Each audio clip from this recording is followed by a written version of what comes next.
So, having given a précis of Freud's paper, A Child is Being Beaten, I'm now going to give a fairly detailed précis of Freud's essay from a few years on, another of his key essays on the question of masochism, which is called The Economic Problem of Masochism. So this paper is from 1924.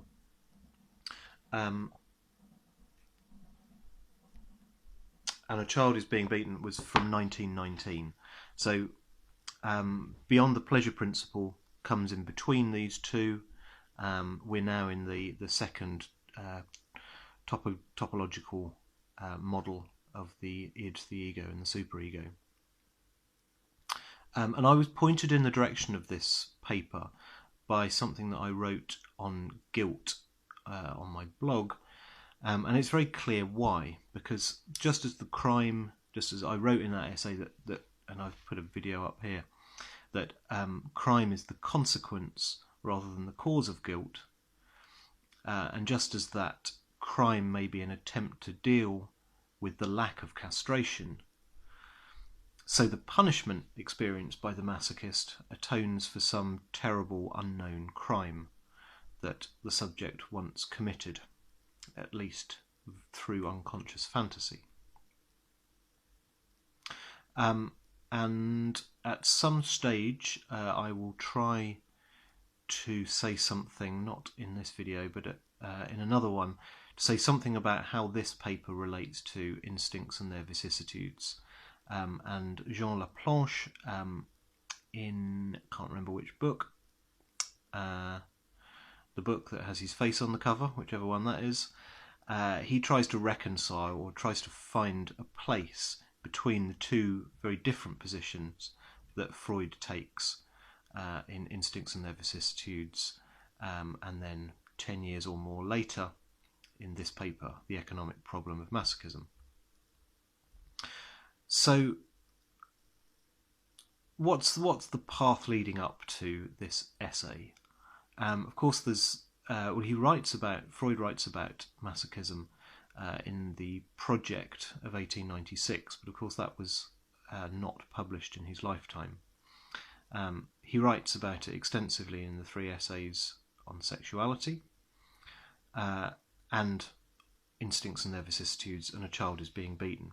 And in all of these papers, masochism is seen as a consequence of sadism. There's no such thing in any of these earlier papers as primary masochism. And then in 1922, I think, Freud writes Beyond the Pleasure Principle, and there he introduces the death drive. And it's at this point that Freud somewhat tentatively says that perhaps there is something called primary masochism. And then in this paper, in this 1924 paper, he says that there certainly is such a thing as primary masochism. And in saying that, he confesses that it's odd that there is something primary here whose aim is unpleasure.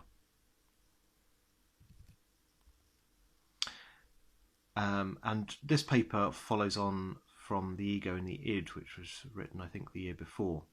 And he also discusses, following chapter 4 of that book, the links between masochism and guilt, conscience, morality, and so on. So, what does he say?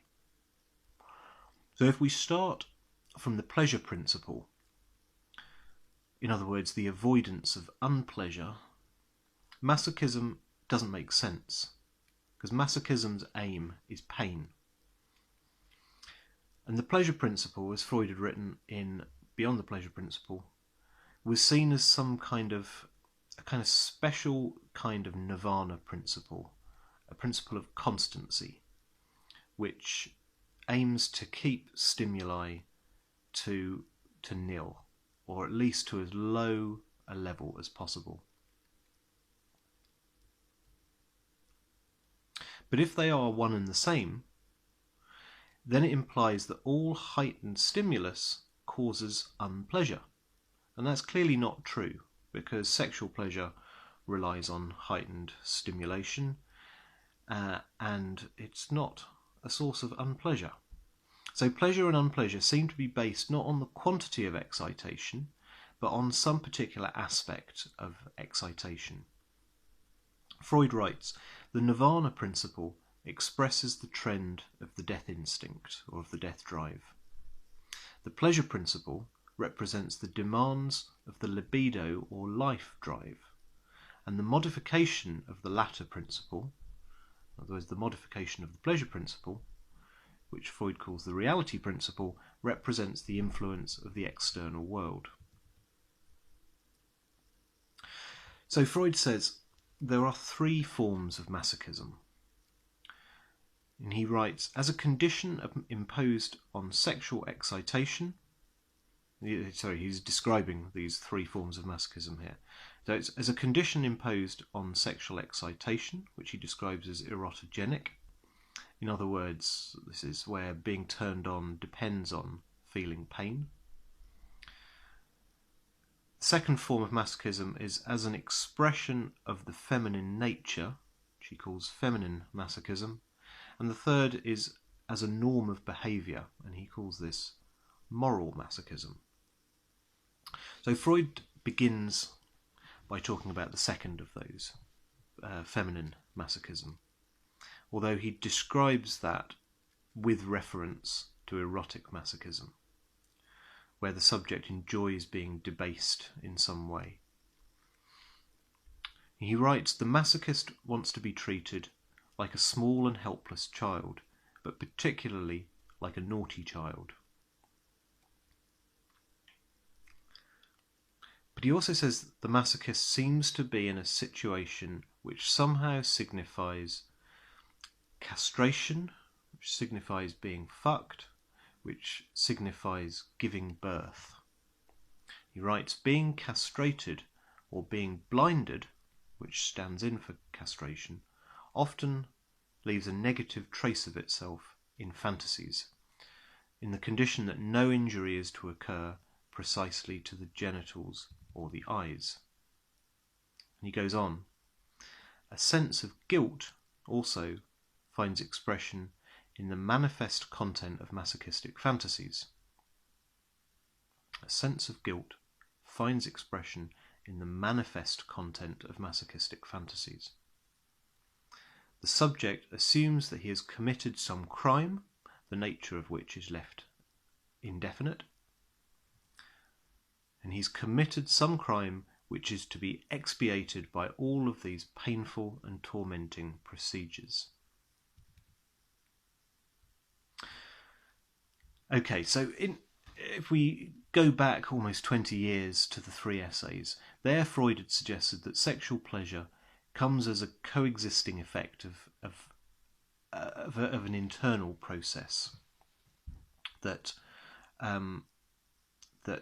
sexual pleasure is a kind of secondary effect of having one's physical needs met, of having one's need for warmth or food or milk or comfort met.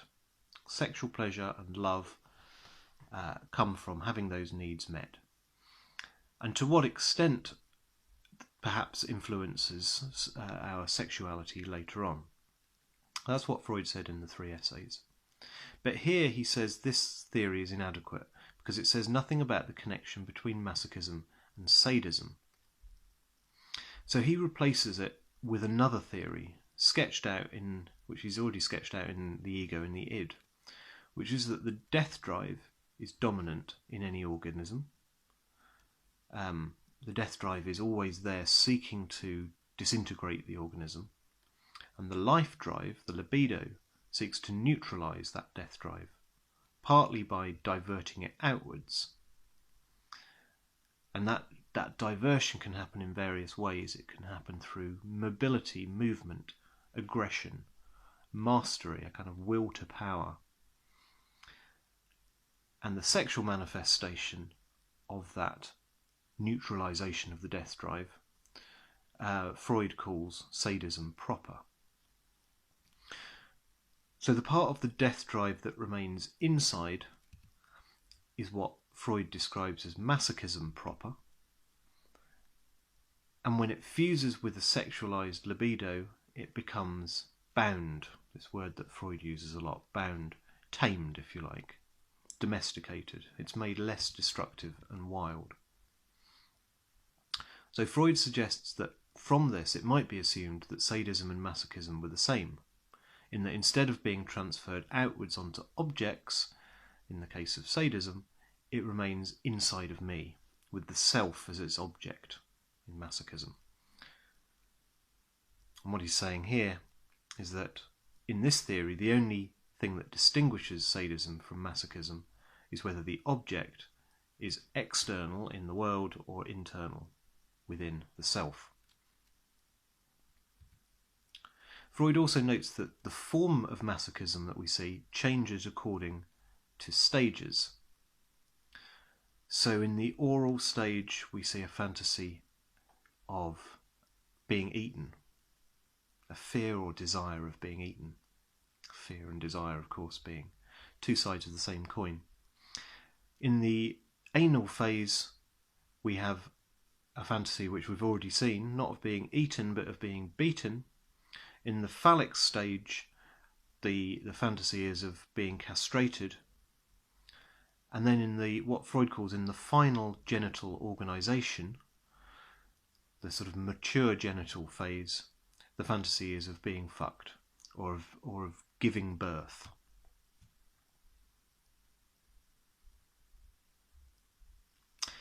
Freud then goes on to talk about moral masochism, and he says this is a little different. I no longer submit to the cruel whim of the loved one. Indeed, it no longer matters who the bearing of suffering is. Freud says, quote, "The true masochist always turns his cheek whenever he has the chance of receiving a blow." So, for example, we see this in the clinic with patients who seem to refuse to get better because of a sense of guilt, a feeling of enjoying one's own suffering, of being resistant to any form of recovery.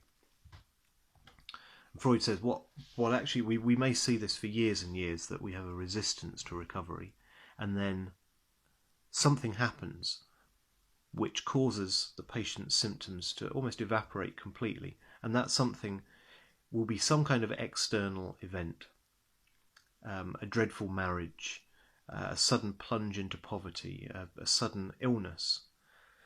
One form of suffering we can see has just been replaced by another. So there is always this kind of need for punishment.